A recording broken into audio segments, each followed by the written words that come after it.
Cordial saludo para todos los presentes, mucho gusto, mi nombre es Marlene Acosta y en el día de hoy junto con mi compañero Luis Acosta vamos a exponer un paradigma de investigación que es el correspondiente al idealismo. ¿Cómo vamos a llevar a cabo esta posición? Vamos a comenzar hablando del origen del paradigma, luego con sus características, continuando con el objetivo de este paradigma, luego con los representantes del idealismo, continuando con los ejemplos y finalizando con las fuentes del conocimiento. Entonces, empecemos. ¿Cuál es el origen del idealismo? Empecemos hablando de la palabra idealismo. Esta palabra viene del latín idea, que a su vez viene del griego idein, que significa ver.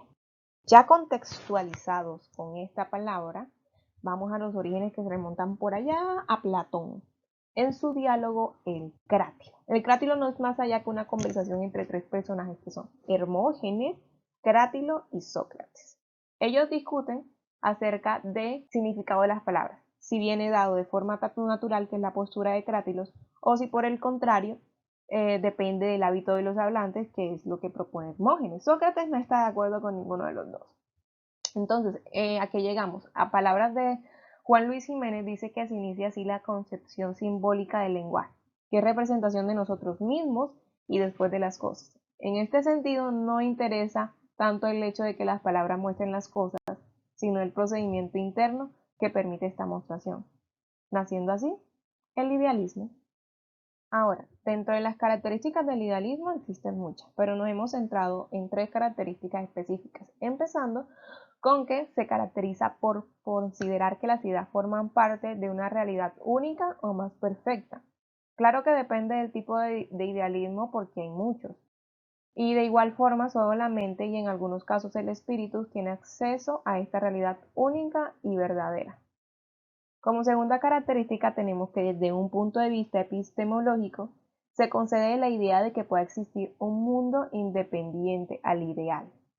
¿En qué se difiere? En que solo podemos conocerlos por medio de la intervención del intelecto, porque los sentidos nos ofrecen percepciones distintas de la realidad verdadera. Y la verdad se encuentra fuera del ser, por tanto, a través del intelecto y no de los sentidos, encontramos el conocimiento.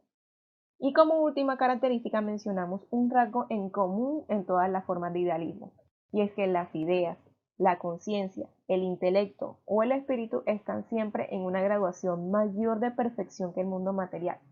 Esto es considerado de manera general como una copia o degradación del mundo ideal. En algunos casos incluso es apenas una proyección o intervención de la mente. Por tanto, solo se puede acceder al conocimiento a través del intelecto. ¿Cuál es el objetivo del idealismo? ¿Qué busca el idealismo? Para saber qué busca, primero nos centramos en la definición, que la definición nos da una idea de los objetivos del idealismo. Entonces, el idealismo lo definimos como un conjunto de teorías filosóficas que sostienen la primacía de las ideas. ¿Qué quiere decir? Que las ideas tienen una existencia autónoma, un mayor grado de realidad que las cosas materiales y además que es una forma más perfecta de acceder al conocimiento. Entonces con esto podemos decir que el idealismo busca superar una dualidad, unos dualismos que existen. Estos dualismos son entre la materia y el espíritu, el sujeto y el objeto, y Dios y la naturaleza. De este modo, tanto Hegel como Hölderlin desde temprano en sus carreras filosóficas adoptaron el emblema Genkaipan. No es más que una articulación de la unidad en la diferencia. De la contraposición entre el idealismo y el mundo sensible se desprende la creencia general que el idealismo se opone al materialismo. Si bien es cierto que para el idealismo solo existe el mundo material y tangible, no es correcto decir que el idealismo niega el mundo material. De hecho, algunas formas de idealismo, como el kantiano, suponen la existencia del mundo material, ya que apuntan a la forma en que conocemos al mundo y no a su existencia. Dando un poco los representantes en la cronología de la corriente de pensamiento idealista, podemos comenzar hablando de Platón, que defiende la preponderancia de la idea sobre el resto de cosas. Platón es el primero que da ese pensamiento de que el conocimiento se llega a través de la mente humana y la realidad es a través de la mente humana. Igualmente sigue manteniendo la diferencia en palabras de él de los dos mundos, el mundo sensible y el mundo inteligible, el mundo sensible de lo material y el mundo inteligible de las ideas. También podemos pasar por Descartes, que Descartes habla más de un idealismo subjetivo. Es referido a que si entendemos la realidad como sujeto y objeto, sujeto que la observa y la percibe y objeto lo que es percibido, René Descartes le da total preponderancia al sujeto y el pensamiento del sujeto, y la realidad es a través del raciocinio del sujeto. Kant establece una relación más de ida y vuelta entre los dos conceptos, y que los dos conceptos se necesitan para establecer una realidad, es decir, de las ideas y de la realidad, de raciocinio y de la realidad como tal. Obviamente, si esa relación a partir del sujeto y el objeto ahí crece y de ahí se genera el conocimiento.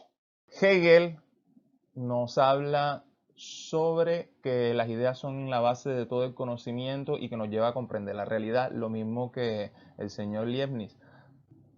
Muy parecidas, diferencian en algunas cosas. Por ejemplo, Leibniz dice que el universo está compuesto de sustancias espirituales independientes.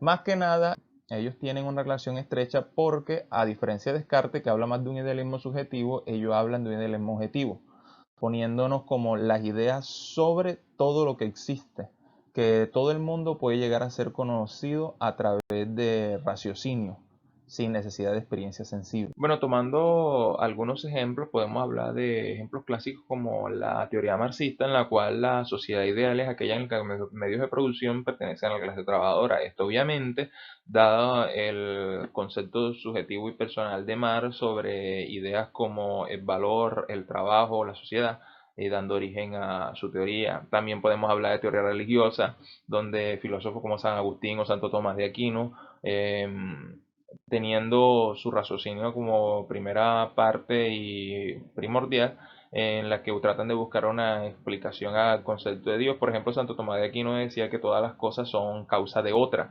Entonces, si esa otra cosa también es causada por otra cosa, siguiendo una cadena infinita, debe existir un ente primigenio que fue causa de todo lo demás y no tiene causa, entonces eso lo define como Dios, obviamente partiendo de las ideas establecidas que tiene en su mente y de la percepción que tiene sobre la realidad.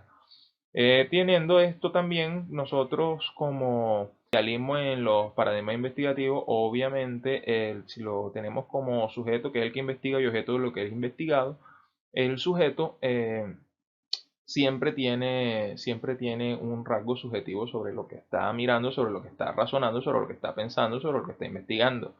Pero también hay temas que son más propensos a la subjetividad por la naturaleza propia del tema que se está tratando, de la ciencia que se está tratando, como la sociología, lingüística, y partiendo de ahí, obviamente, la subjetividad del investigador también se ve inmiscuida en el asunto.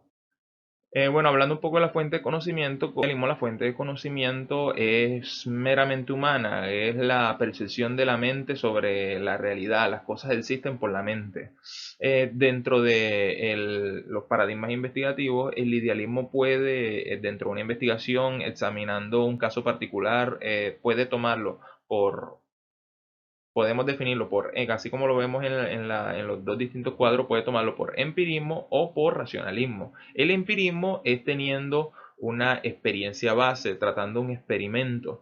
Y el experimento de ahí tomando bajo su percepción y trabajando estrategias como etnografía, diseño de convivencia, y en el racionalismo sobre no, un trabajo, sin un trabajo de campo, por así decirlo, sino llevado más teóricamente, obviamente desde raciocinio humano. ¿Qué pasa? El empirismo también tiene una particularidad que está dado más bajo un raciocinio de inducción. ¿Por qué? Porque como es bajo un experimento, trata de ser llevado de lo particular a lo más general. En cambio, el racionalismo, desde el punto de vista idealista, es una parte más de deducción. ¿Por qué? Porque como es base teórico, trata de ser llevado de leyes generales, trata de particularizar el asunto, tratando de llevarlo a una conclusión más específica de lo que se está tratando. Eso a grandes rasgos podemos mirarlo en los cuadros y cómo se relaciona cada concepto. Podemos ver también que el idealismo bajo el punto de vista empirista vivencial, experiencial, y bajo racionalista es más vivencial pero interpretativo, por lo que hablamos de que es en base más teórica. Por último, estas son las referencias bibliográficas que utilizamos en la realización de esta exposición. Muchas gracias por su atención prestada.